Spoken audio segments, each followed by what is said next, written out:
Hello, coffee makers, not coffee takers. I am Alfredzo B. Nash Jr., and he is Dr. Joseph J. Burt-Miller Jr. We are your hosts of the Cyber Coffee Hour podcast. We are two products of Mount Vernon, New York, sharing with you our experiences and stories and those of our amazing guests. We aim to share knowledge, elevate understanding, and foster a sense of belonging in this vast cyberspace. For today's show, we will have some fun, and today we'll watch a demo of NerdHerd TryHackMe Room performed by 16-year-old phenomenal Bandana Kaur. How are you doing today, Banda? I'm doing great. Thank you so much. Cool. All right. So, Bandana Kaur, a 16-year-old cyber enthusiast from New Delhi, India, stands out as a Cisco certified ethical hacker and ISC Square certified in cybersecurity. In 12th grade, Bandana is forging a path in technology, aiming for a bachelor's in technology with a focus on computer science and cybersecurity. Bandana's experience includes a Microsoft Future Ready Talent internship, where she worked on security technologies in Azure and artificial intelligence and machine learning. Bandana, Bandana is skilled in OSINT and web penetration testing. Bandana is also honing her programming skills through Harvard's coursework, specializing in Python and AI, and has earned Python and SQL certifications from HackerRank. A vocal advocate for diversity in tech, she is recognized as a leading Gen Z voice in cybersecurity, using social media to simplify complex cyber concepts. Academically stellar, she scored 98% in her 10th grade exams and is open to collaborations to make cyberspace livable. Bandana Kaur, welcome to the Cyber Coffee Hour. Thank you so much for having me here. Absolutely, absolutely. So, very excited about to have you here today, and for those listening and watching, this is gonna be a little different from how we normally do things. Um, what we're gonna do is first we're just gonna get right into it, just learn more about this amazing person that we have, joining us today in Bandana Core. And then we're in for a treat. So get your popcorn ready. Settle in as we'll watch a demo as she tackles on one of the Try Hack Me rooms. So it should be fun. Should be very interesting. I'm looking forward to it. Um, I definitely have your notes ready. Pen and pad out. Take some notes as well because I'm sure you can learn something. But cool. Let's get right into it. All right. So Bandana, so when we talk about cybersecurity, um, everyone that's you know whether in this field or trying to merge into it, and everyone maybe have their different motivations as to why they want to get in cybersecurity. But as far as for you, how has cybersecurity specifically impacted you and your very early start into your career? So, when I first started doing cybersecurity and learning ethical hacking in OSINT, I didn't really approach it as more of a career path. It was more of something to keep me occupied right after I went through a bad experience on social media. And it is kind of ironic because when you think about it, it's the media and pop culture and TV shows that usually portray cybersecurity and tech professionals in such a stereotypical way. And it was that very media that encouraged me to actually start in cybersecurity because like we talked in the pre-show meeting, I watched Salvation on Netflix, and in that TV series there's this girl Alicia who is the female leader of a hacker group, and she is just totally incredible. And the moment that I saw her, I really wanted to be like her. I wanted to be her. So then I started learning cybersecurity.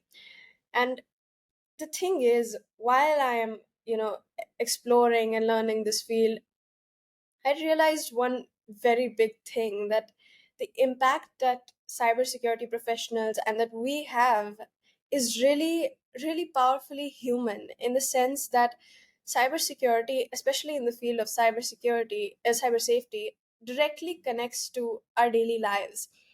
And that's one of the things I learned while I was exploring OSINT and social media intelligence. Because I was the type of person who would post pictures of my food. I would post pictures of every single place I went to. And when I got into cybersecurity and when I became aware of those kinds of threats, it just made me realize how much I've been exposing about myself online. So that's Right. one of the ways that learning cybersecurity has really benefited me. I've become a lot more cyber safe as a teenager and as a member of the Gen Z community.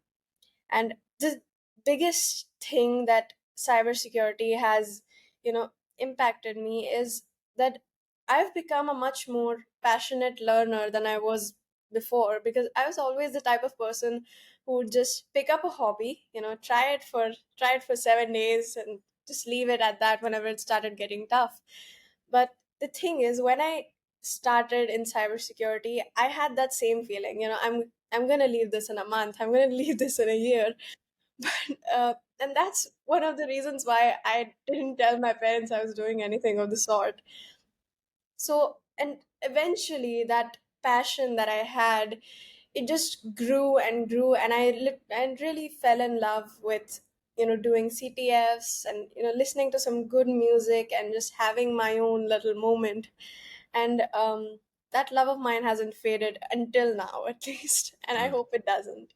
So I've become much more resilient when it comes to learning, and cybersecurity has been a blessing for me. That's awesome. That's awesome.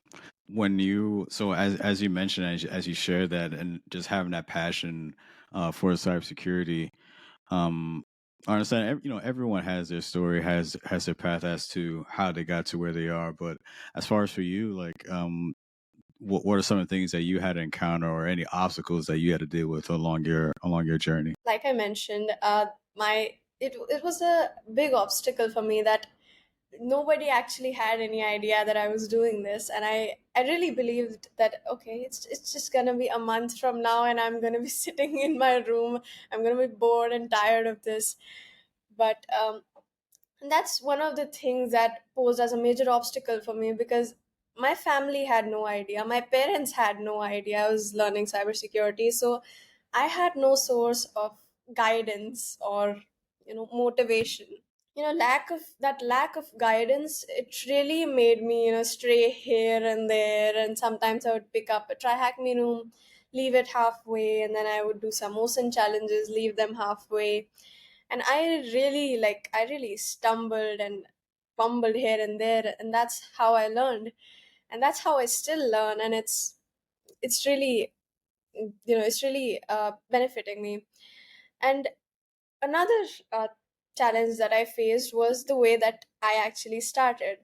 Because when I started, I was 13 years old. I had just gone through one of the most traumatic experiences of my life, and I was just trying to find something to keep my mind occupied at that time. So I started coding. I would spend my afternoons and my evenings mostly brooding. But when I started brooding as well as coding. So it didn't really make much of a difference.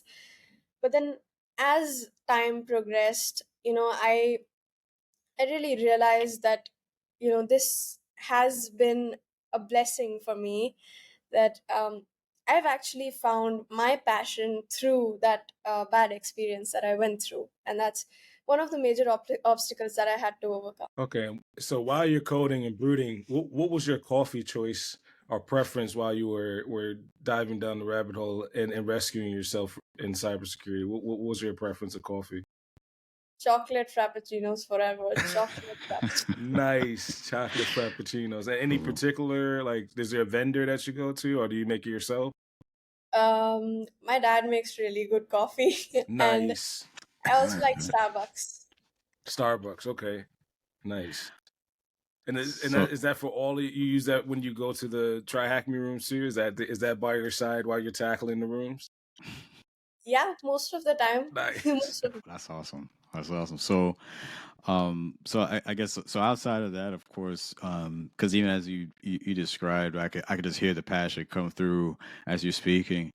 But what are some of the things that you like to do when you're not in those TryHackMe rooms, or just not you know doing anything related to cybersecurity? Like, what are some of those hobbies, interests that you have outside of that?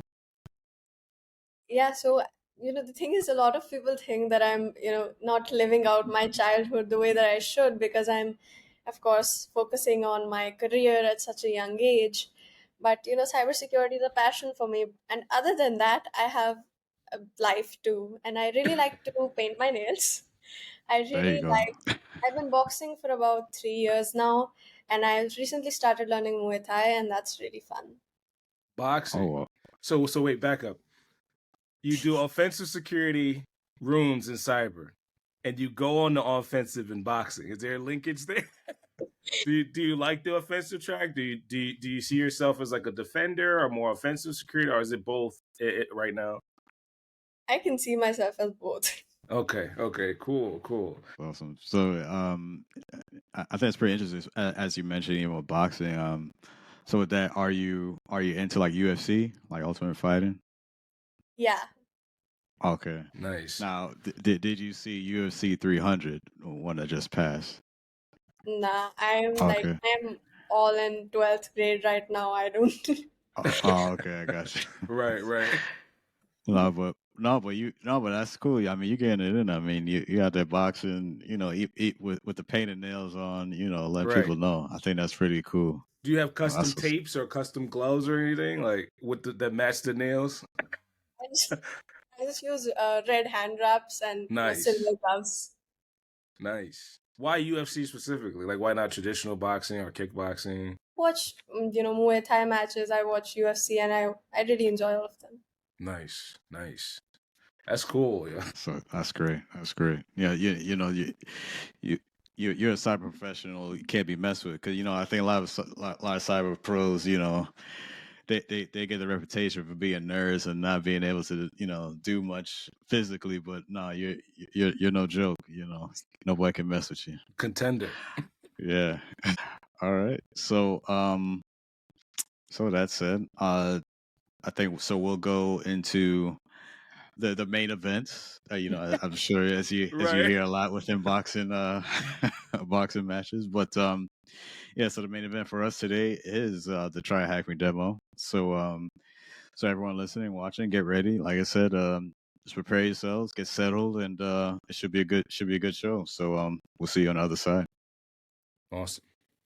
So, for those of you who are not familiar with TryHackMe or TryHackMe's environment, basically I'm connected to TryHackMe's OpenVPN, which is going to allow me to access any of the target machines that I start through this website.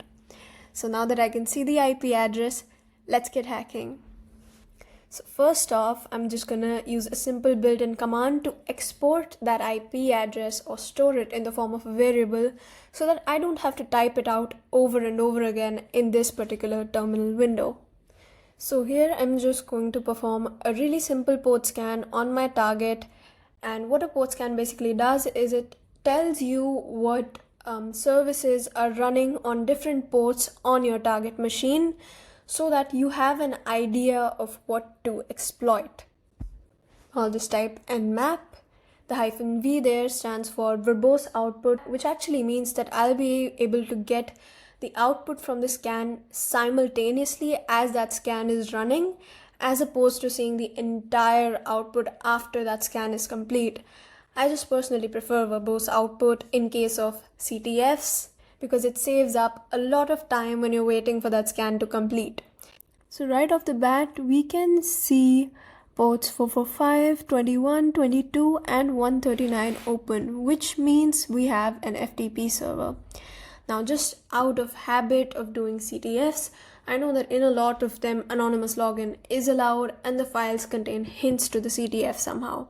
And as we guessed, anonymous login is indeed allowed, and there's some interesting files there, so let's check those out.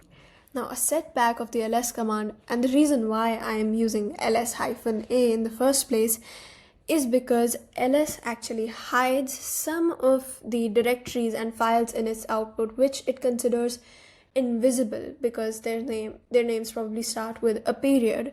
So, to show those files as well, I'm going to use ls-a.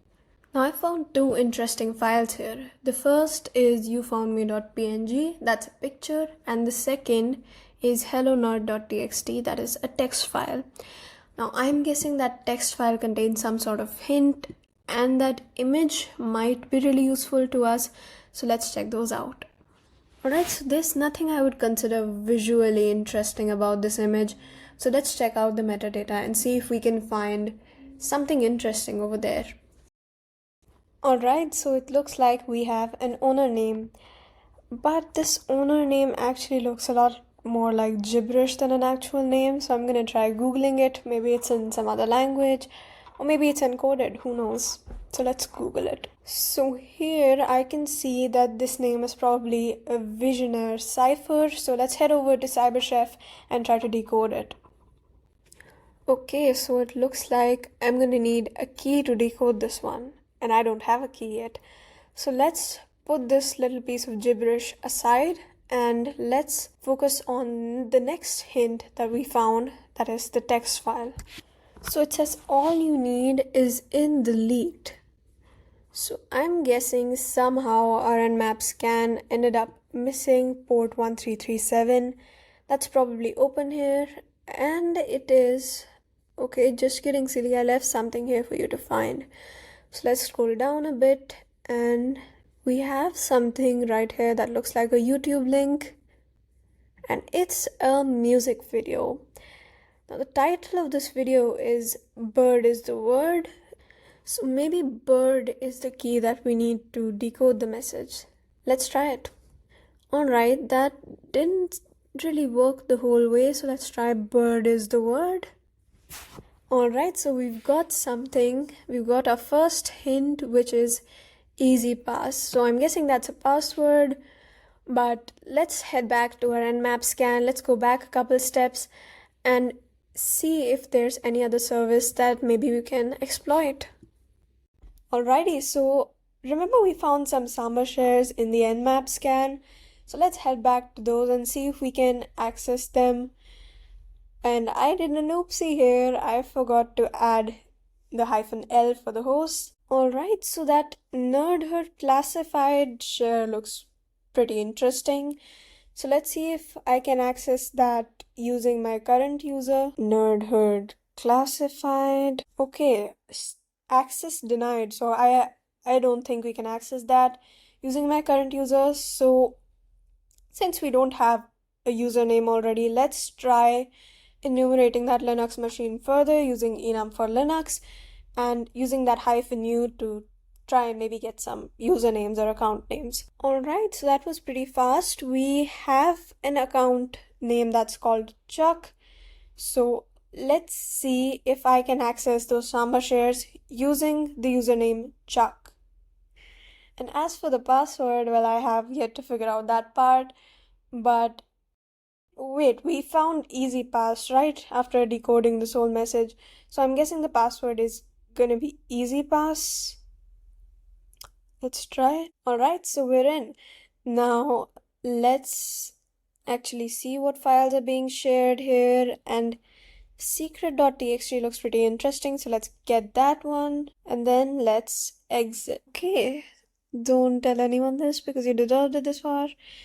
Check out, this is not a directory. Okay, so this is not a directory is a directory. That's very interesting information, so let's check it out. And we have a little file here that's called creds.txt, and we have SSH credentials. Okay, now this is the part where I have to say a little something about why CTFs don't actually represent what happens in real life scenarios. Because let's be honest, in a real scenario, no one would actually, set it up this far, to give you a file that says, okay, visit this directory and this directory has my SSH credentials. Nobody is that dumb in real life. But you know what? For the sake of a CTF, it's really fun. So let's continue hacking.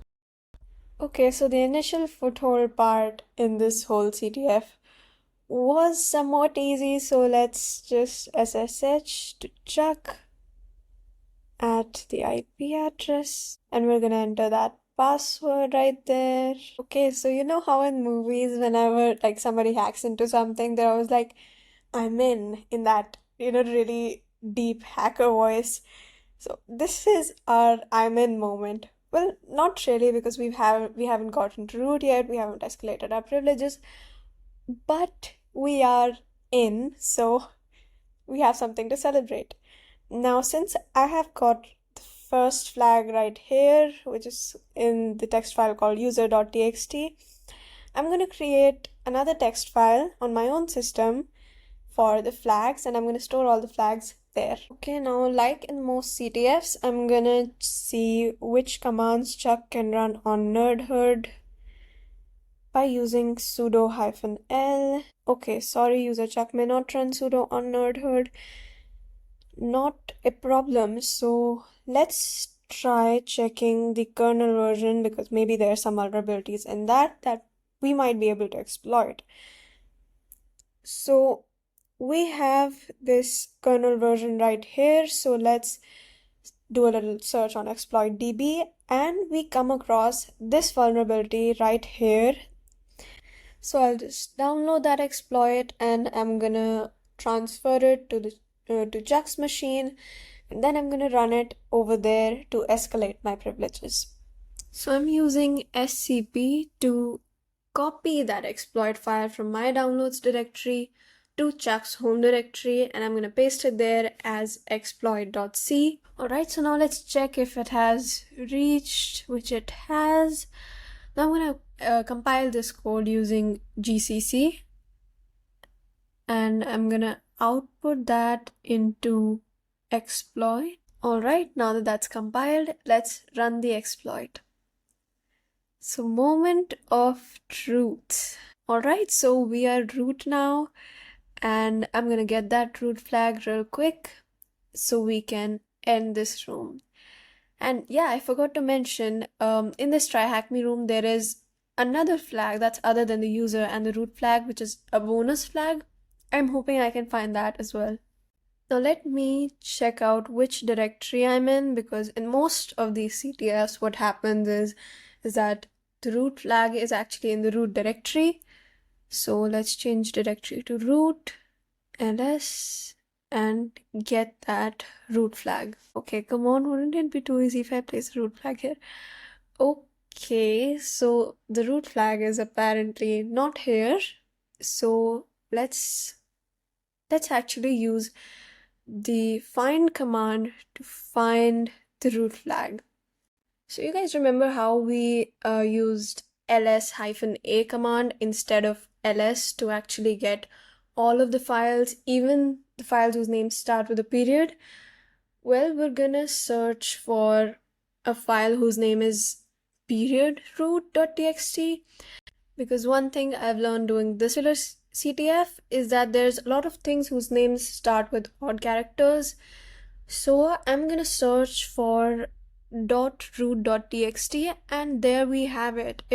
So it is in the opt directory. I'm gonna switch to that, and so I'm gonna switch to that and get that root flag, hopefully. Okay, so I have the root flag now.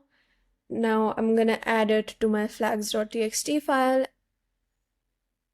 and now let's search for that bonus flag. Now, one of the things that was given on TryHackMe for the bonus flag was related to history and the past. So I'm going to change directories to root, and like I mentioned, there's a lot of things in this CTF which have, odd names and a lot of invisible things that need to show up. So I'm going to use ls-a in the root directory and then read the bash history, because history and the past, it really relates. So maybe the bonus flag is in here, and as you can see, the bonus flag is right here. So I'm going to copy that, save that to my flags file, and we are done with this CTF. So I hope you guys enjoyed this little demo. Thank you so much to the wonderful hosts of the Cyber Coffee Hour podcast and to our lovely audience. And as always, happy hacking, everyone.